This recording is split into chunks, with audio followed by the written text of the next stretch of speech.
Yes? Yes sir. Kodi ndayilube akulabu? Ndineyo. Fikani muzakhaleni apa takulandirani. Okay, zikomo.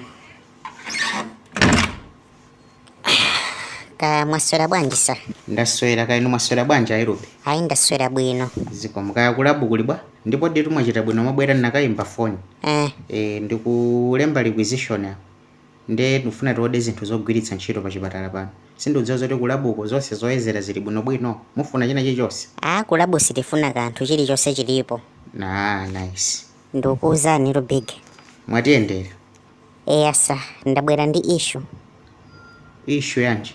Kulabu uku kwabwera client dzina lake Njomba Moses. Abwera ndi wachikondi wawo. Akuti akuzayezetsa magazi. Ndipo Njombayo anandiyitanira pambali kundiwuza kuti akudziwa kale za mthupi mwake, akudziwa za matenda amene ali nawo.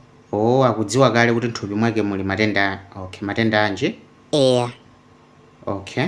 Ndeno pambalipo amandipempha kuti tikayeza kunoko tisanene kuti ali ndi matenda pamaso pa chibwenzi chawocho. Tiname kuti ali negative. Chifukwa? Akuti afuna mukwatire mkaziyo. Ndakuopa kuti tikanena chilungamo kuti ali ndi matenda sizitheka. Nde munayankha kuti chani kuti nditi muyanu Elube kulabuko mwayankha kuti cha? Sinayankhe kalikonse, nangonena kuti ndamva ndo pamene ndimabwera kunoko kuzakuwuzani sa. Ndizausatana atu zimenezo? Ndizausatana ndi ndikupha kumeneko ndi mulandu waukulu. Munthu ali ndi matenda teti muwuza kuti alibe matenda chifukwa choti afuna nkwatire mtsikana. Kumeneko ndikumupha, afuna amuphe mtsikana. Nkhani imene ndimadakesi. Nkhani imene apolisi ayikuoneka ilowerere. Nde mupite kujeni kulabuko mwauza abwere kunoko. Ine ndiziyimba foni ndindachi mwene anga apolisi. Nkhani yayikulu imeneyo. Nkukuyipa kwa mtundu wanji kumene sizingatheke olo munthu atatani pa kampani panopa. Sizingatheke kampani ujeno chipatala chino timapanga za chilungamo za chinyengo ngati mezo silingapange olo munthu atapanga chani. Yetu ndiye kumati nyengelera atipatsa 15 million kwacha atitikalola iti. Elube akuti wati chani Elube? Akuti tikalola zimene akukambazo atipatsa 15 million. 15 cha? 15 million. 15 million kwacha? 15 million kwacha. Kulabuko ananditulutsira zimipukulu za ndalama munchikwama kumafuna kundipatsa.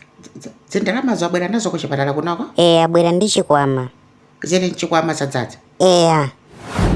Unasozomeramo kuti muli machama 2000? Ndangoona ma 5000 okhaokha sa.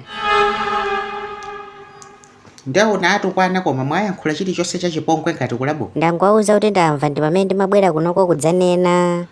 Ana abwino. Inuyo mupangidwa liwadi chimene chichitike mupite mukawuze Njombawo abwere mu office kuno pompano make sure kuti abweretsenso ndi chikwamacho abwere nacho kunoko. Okay sa, ndiye kuti ndipite ndikatenge ndibwere nawo. Ubwere nawo kuti ndikuti abwere okha iweyo ngobwera panjapo ungwalozera kuti alo munomwalowa munomo okha iweyo usalobwere nawo. Ndikuyeneka ndibwere nawo sakuti nzalongosole ali pompo. Ndamva zimene wanena.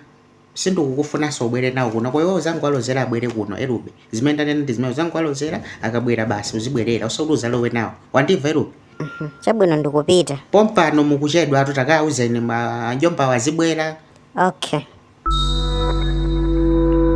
Make sure asakayiwale tu chikwamacho chamene mulinda abwere nacho chikwamacho asa ndikafotokozera.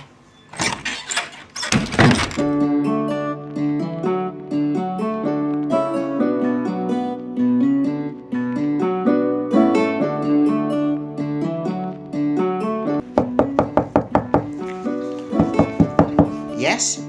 Come in.